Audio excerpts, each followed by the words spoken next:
¿Qué tal? Mi nombre es Iván Sánchez y esto es Fundamento Edición Podcast.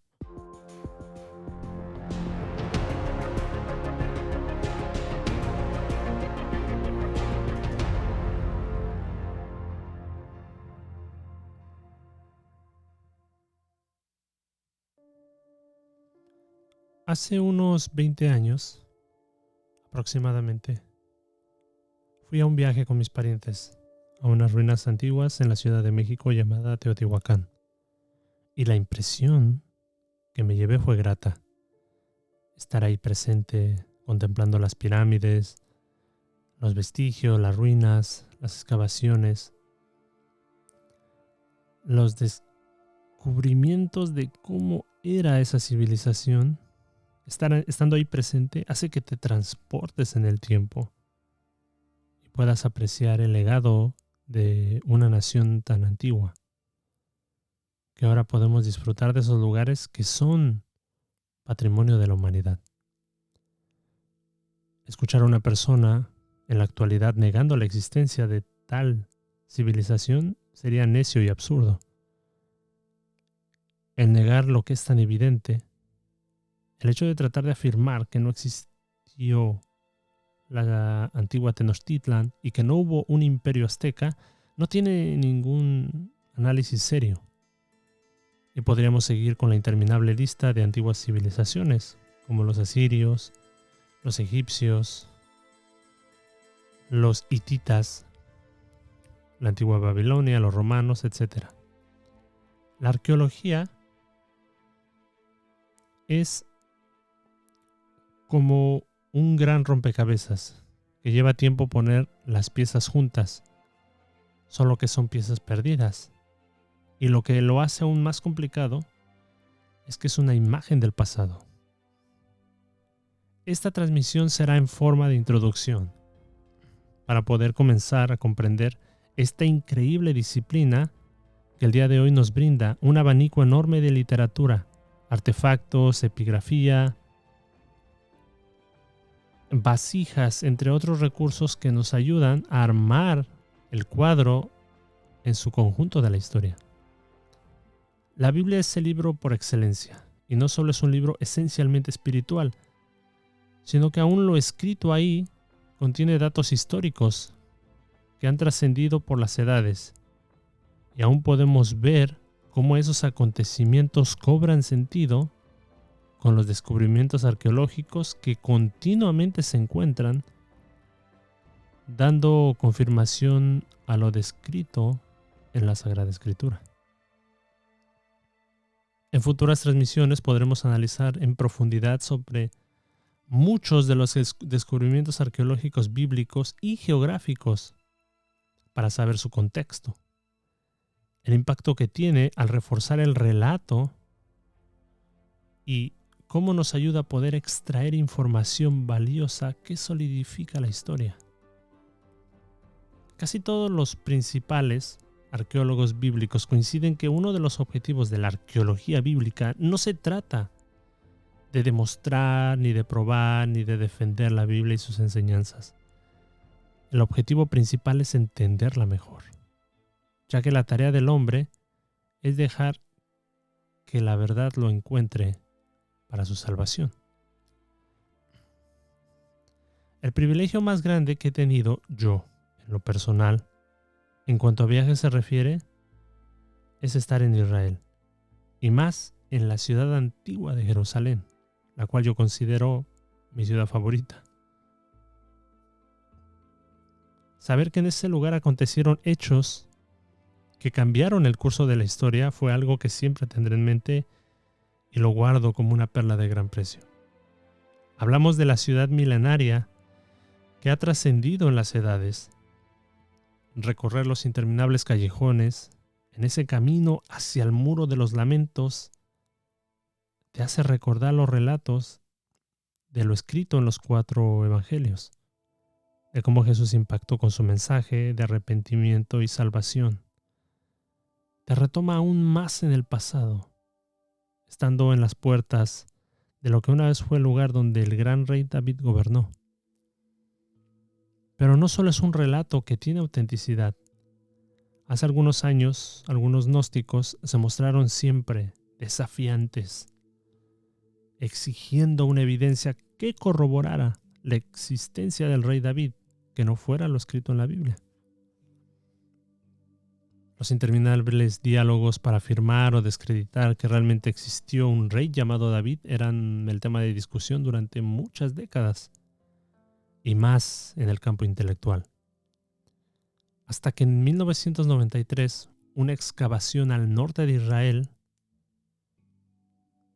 en un lugar llamado Tel Dan, el arqueólogo Abraham Biram trabajó arduamente en esa zona desde 1966 y después de 27 años no imaginó descubrir un artefacto que sería el fruto de años de esfuerzo.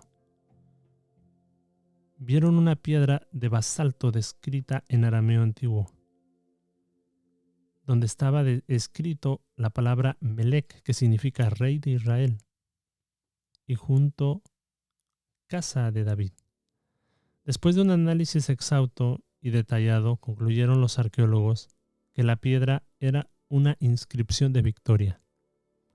La datación de esa inscripción por la caligrafía y estratigrafía era del siglo IX, escrita por el rey Hazael de Aram, y Aram sería la ciudad de Siria en la actualidad.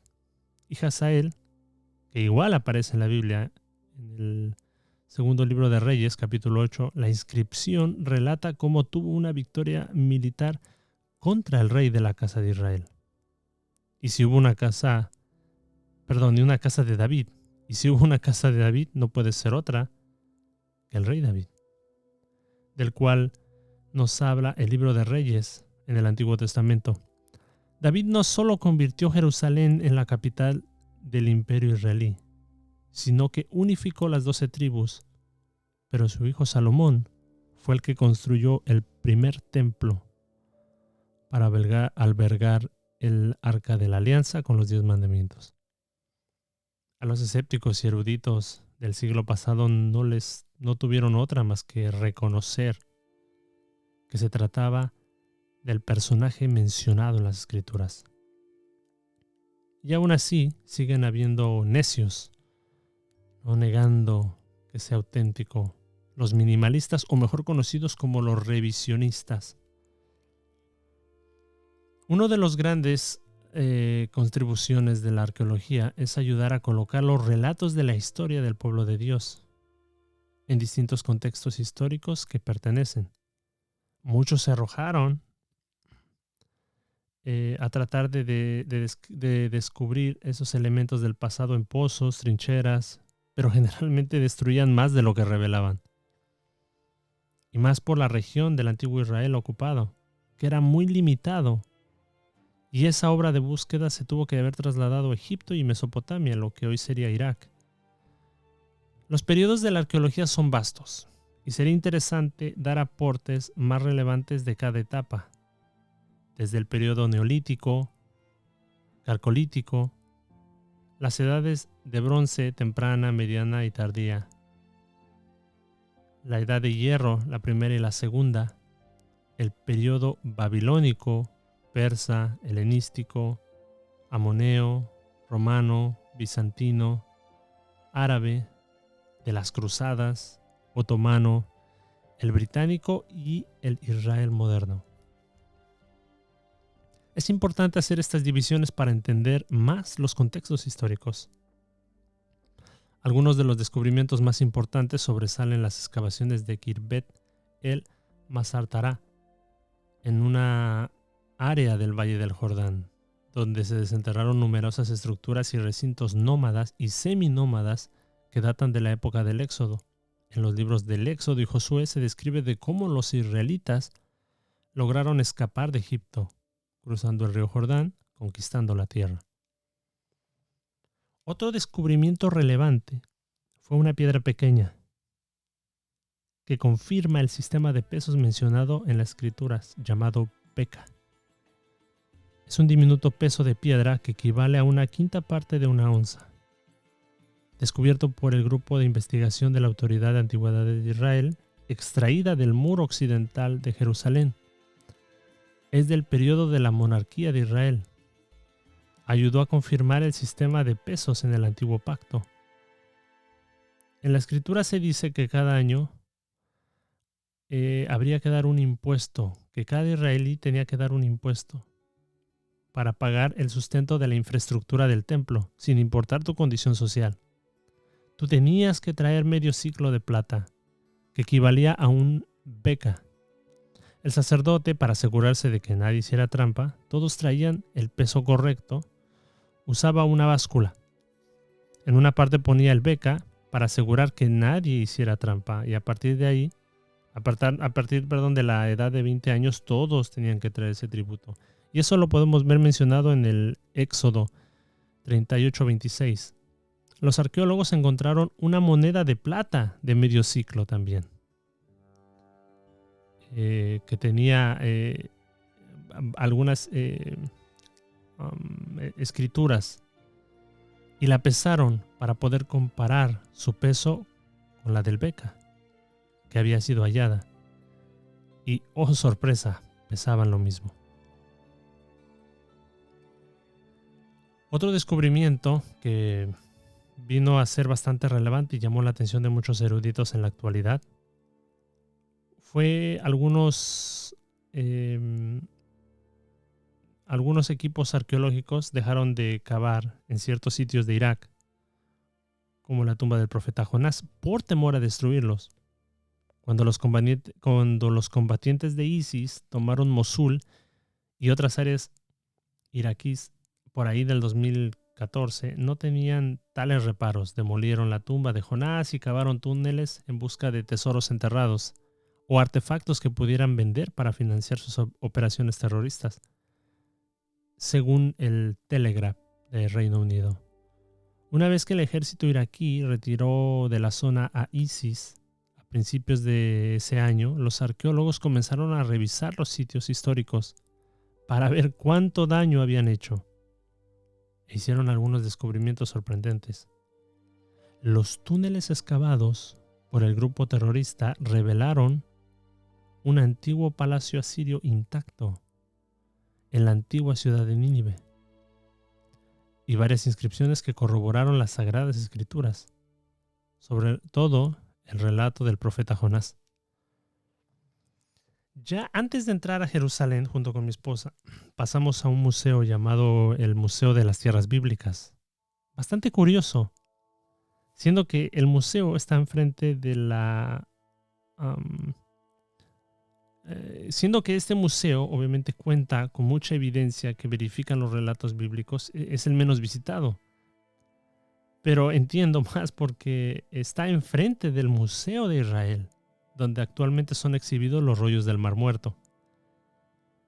Y este tema es digno para una transmisión especial, para develar cómo la autenticidad de la escritura sobrepasa el tiempo. Tenemos la Biblia como primer libro impreso de la historia por la imprenta de Gutenberg en Alemania hace aproximadamente 500 años.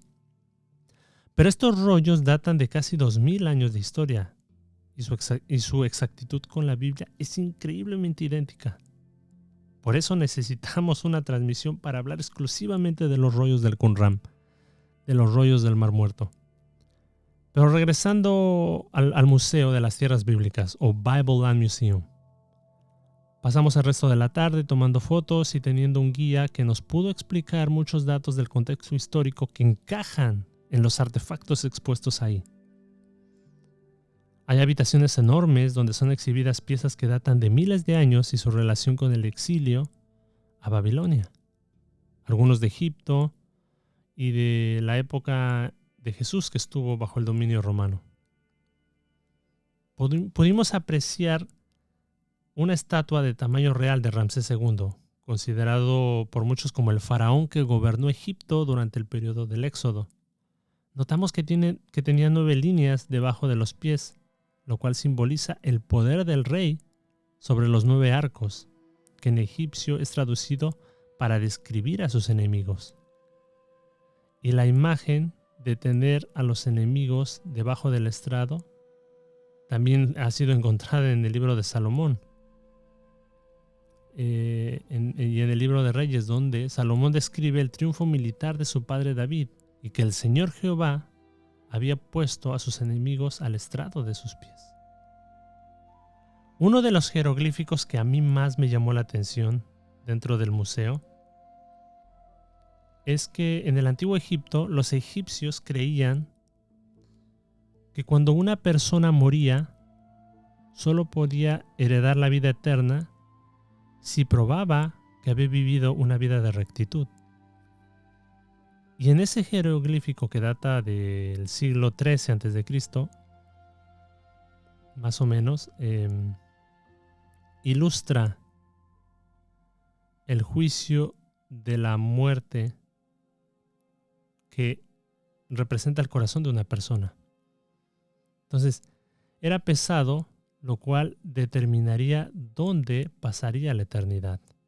Cuando una persona moría, su corazón, considerado el peso de la conciencia y personalidad, era puesto en el lado de una balanza.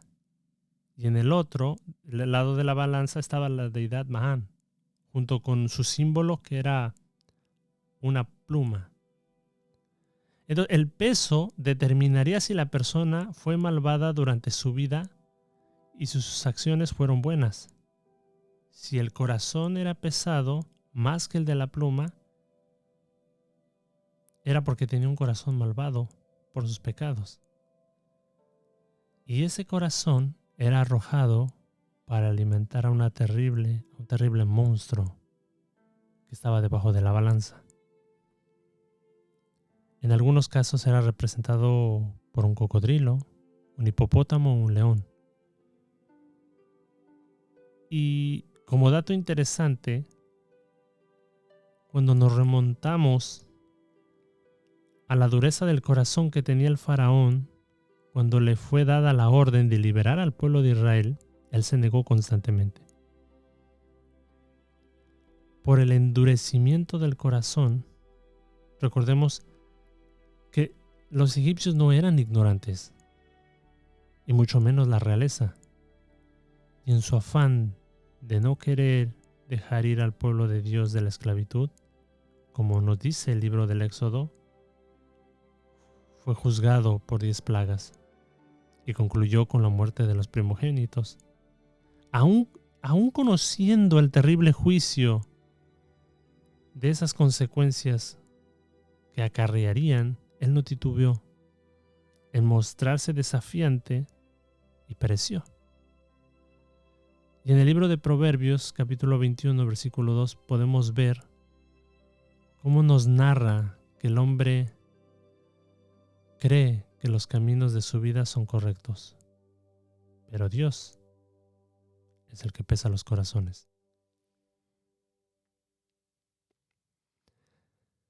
En futuras transmisiones abundaremos más en los descubrimientos arqueológicos bíblicos que continuamente son develados y traen luz lo descrito en la Biblia como libro verdadero.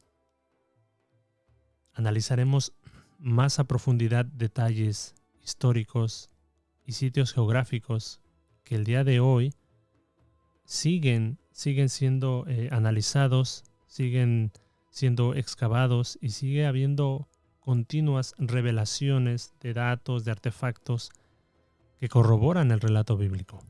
Entonces, negar sería absurdo y sería necio, porque no sostiene un análisis serio.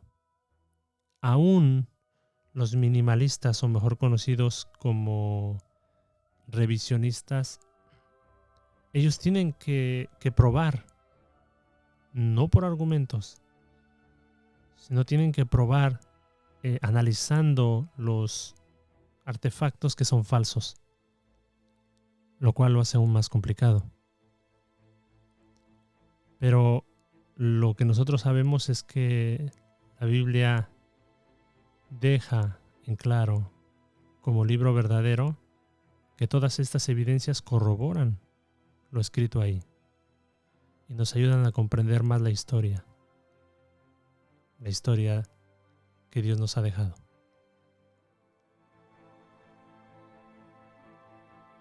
Acompáñame en las siguientes transmisiones para poder analizar más esta increíble historia y esta increíble disciplina, la arqueología bíblica, como un recurso.